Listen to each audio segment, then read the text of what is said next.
G'day guys, welcome back to my channel. My name is Wildkard. Thank you for watching the Wildkard Rugby Show. Like, comment and subscribe. And yes, this is Super Rugby Review. This is the Hurricanes versus the Highlanders. Yes. The hunt for the top minor premiership is still on between the Hurricanes and the Blues. And after this win over the Highlanders, the Hurricanes has positioned themselves in a pretty good spot to take the minor premierships.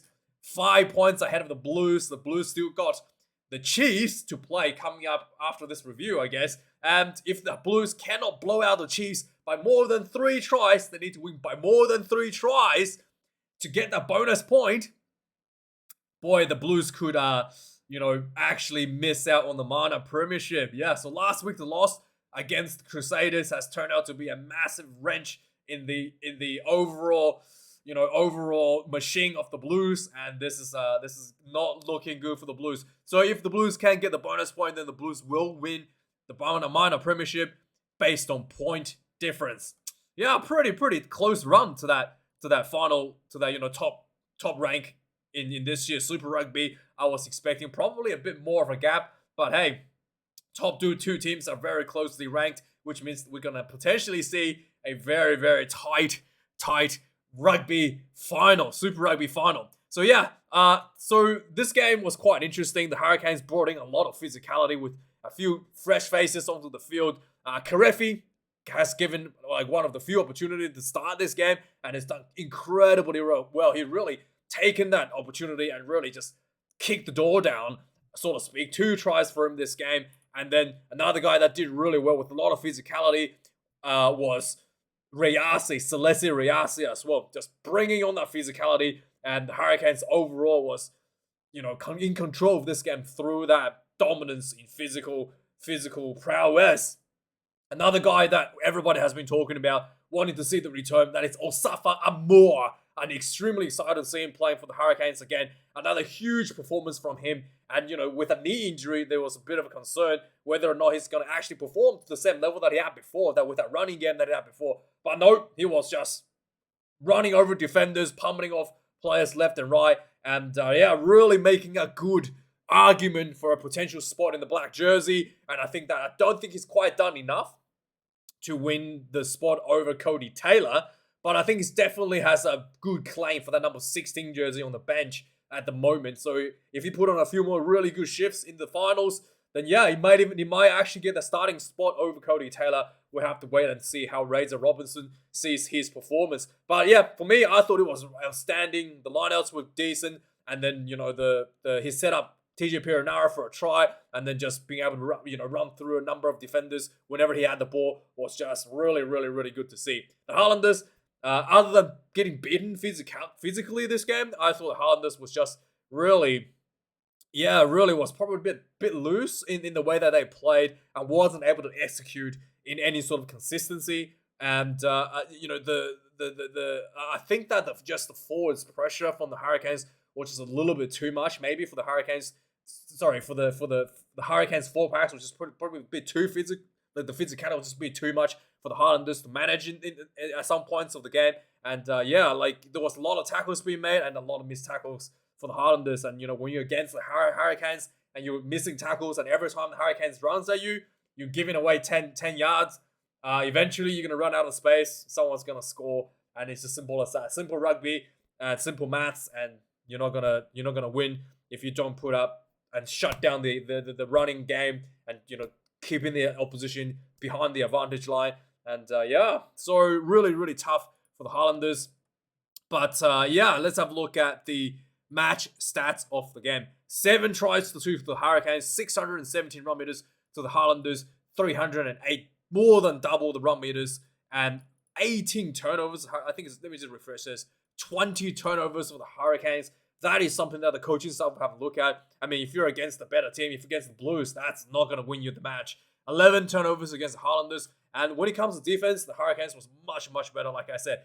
5 missed tackles overall, 111 tackles made, and just not able to allow the Highlanders to build any momentum when they had the ball. And on the other hand, the Highlanders was under the pump. 35 missed tackles, 184 tackles made, and every time the Hurricanes carried the ball, they were getting over the advantage line, which was probably the most important aspect. Kicking game, 32 for the Hurricanes, 34 for the Highlanders. There's not a massive red flag. I think the Hurricanes will have to look at. Only 3 out of 7 conversions kicked by Brett Cameron. And this was, not really a high pressure situation. This should really be close to 100%. When you playing a match that's not, you're not under pressure to kick this. So yeah, less than 50% is really very far less than desirable for a performance going into the quarterfinals and potentially semi and the final, and the grand final. And yeah, I think they might have to reconsider potentially having Jordie Barrett back in the kicking role, just because this is just really not going to be good enough. So yeah, moving on. Lineouts, 1 lineout loss for the Hurricanes, 16 out of 16 lineouts. 11 lineouts won for the Highlanders, 5 lost. Yeah, really not that accurate. The scrummaging was quite interesting.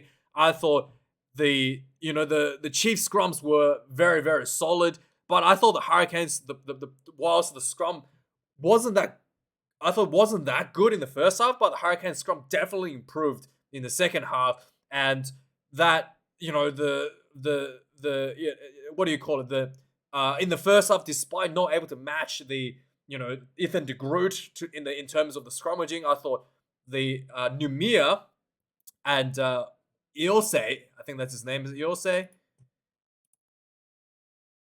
Let's get the name up. Oh, Tossi, sorry. Numia and Tossi made up for it for the carry game, for the running game. So it was really kind of like, interesting in the sense that the players were able to deliver it at the fronts for the team to kind of like, finding that edge over the Highlanders. When it comes to penalty count, 7 penalties apiece for both teams, 2 yellow cards against the Highlanders, and it is a pretty tough game for the Landers. Anyway, let's have a look at the point summary. So the Highlanders actually came out really quickly, 2 minutes in the game, immediately got a try on the board. Just nice little wraparound play, crash ball, quick ball, and then just 2 quick offloads out to the wing, and the Waanga goes in for the try. 7 points to 0 for the Highlanders. Really nice and fast. 7 minutes into the game, the Hurricanes starting building themselves into that structure, and then just building into the Hurricanes 22. A massive pass over the top to Osafa Amoa from Jordie Barrett, and then he just pummels off the first defender, ran down the sideline, and then nice inside offload to Selesi Riasi. Try time, 5 points to 7. Really well done for Osafa Amora setting that up. 18 minutes into the game, another little play from the lineout. So Osafa Amora popped the ball straight to TJ Piranava, who was sitting in the front of the lineout. TJ popped right back at him, and then Amora pops back at TJ again, going in for the second try. Sorry, this was actually was this the second try or was this the third try? I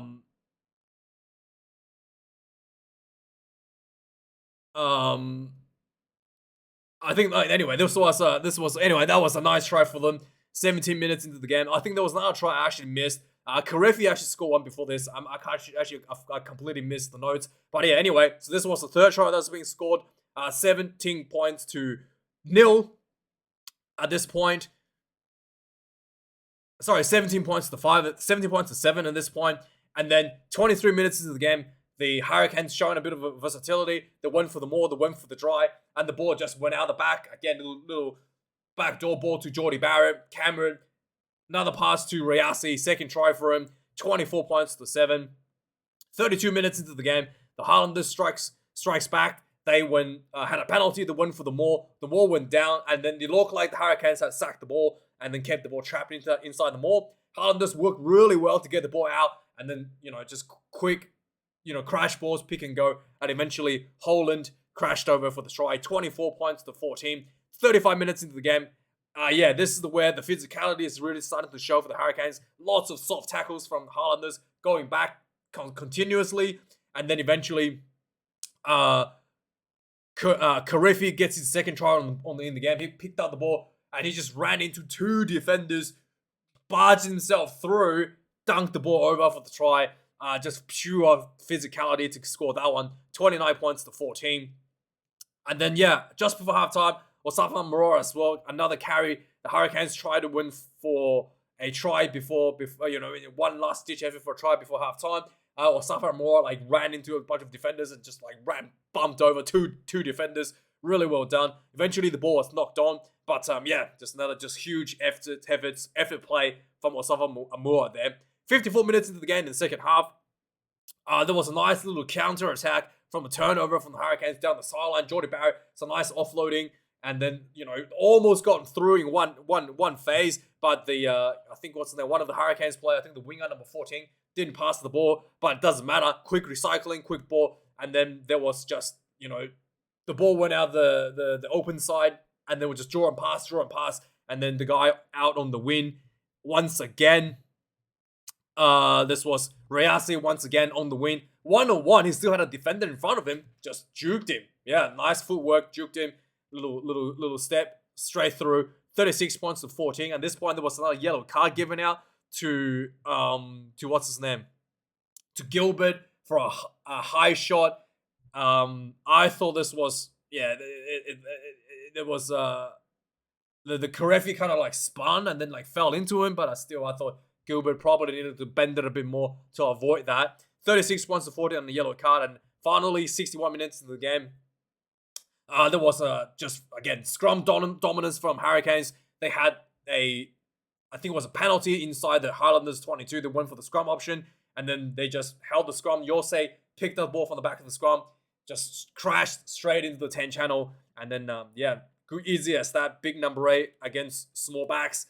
Try time, 41 points to 14, and that was the end of the scoring. The last 20 minutes or so, both teams were kind of going back at it. No one was able to really breach the defense, and then that's pretty much it. 41 points to 14. Let me know your thoughts about this game, guys. And thanks for watching. I gotta go watch the Blues game. Like, comment, subscribe, and see you guys later. Have a good one. Cheers.